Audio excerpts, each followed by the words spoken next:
संभाजीनगरमधून महत्त्वाची मोठी बातमी समोर येते।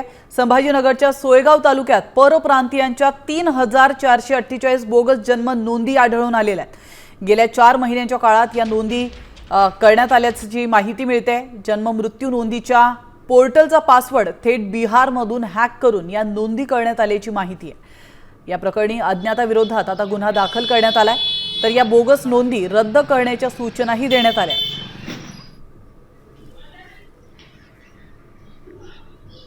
छत्रपती संभाजीनगर जिल्ह्यातील मोहळाई ग्रामपंचायत आहे, जी सोयगाव तालुक्यामध्ये आहे।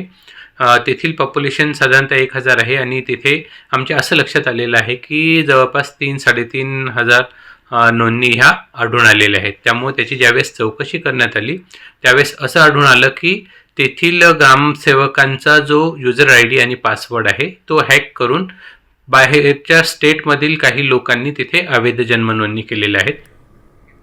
तर याविषयी अधिक माहिती देण्यासाठी आपले प्रतिनिधी माधव सावरगावे आपल्यासोबत थेट जोडले गेलेले आहेत। माधव, अतिशय धक्कादायक ही अपडेट म्हणावी लागेल। संभाजीनगरच्या सोयगावामध्ये परप्रांतीयांच्या 3500 बोगस नोंदी सापडलेल्या आहेत। नेमकं काय घडलं या ठिकाणी?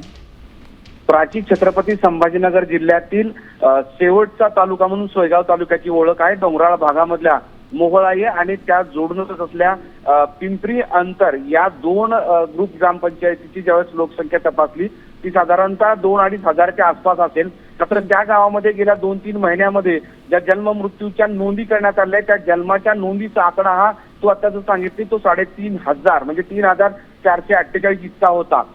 या संदर्भात नगरसेवकाला थोडं माहिती मिळाल्यानंतर त्यांची तपासणी केली।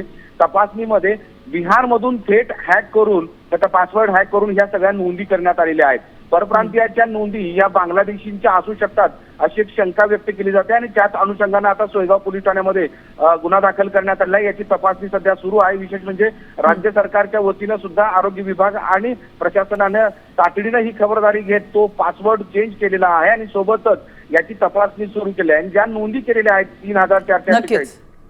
नक्कीच माधव, धन्यवाद तुम्ही दिलेल्या महत्त्वपूर्ण माहितीबद्दल। तर आपण पाहतोय जसं तुम्ही सांगितलं त्या पद्धतीने या ज्या बोगस नोंदी आहेत 3500 त्या बांगलादेशातील असू शकतात अशी शक्यता देखील व्यक्त करण्यात येते।